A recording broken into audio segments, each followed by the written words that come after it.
Windows 10 officially dead in terms of updates and support. সহজ ভাষায় Windows 10 চলবে ঠিকই, কিন্তু মাইক্রোসফটের জন্য কোনো ধরনের আপডেট দেবে না।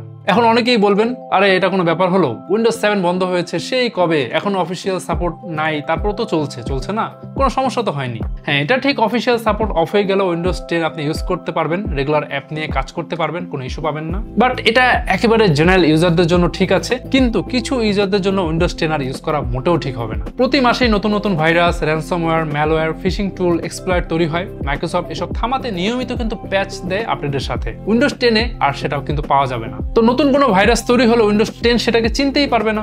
আপনার কম্পিউটার অটো হ্যাকিং ও র্যানসমওয়্যারের রিস্কে থাকবে। তাই এখন থেকে উইন্ডোজ 10 ইউজ করলে অবশ্যই সিকিউরিটি রিস্ক কিন্তু বাড়বে। নতুন ভাইরাস, ম্যালওয়্যার পিসিতে ঢুকলে কোনো প্রোটেকশনই পাওয়া যাবে না।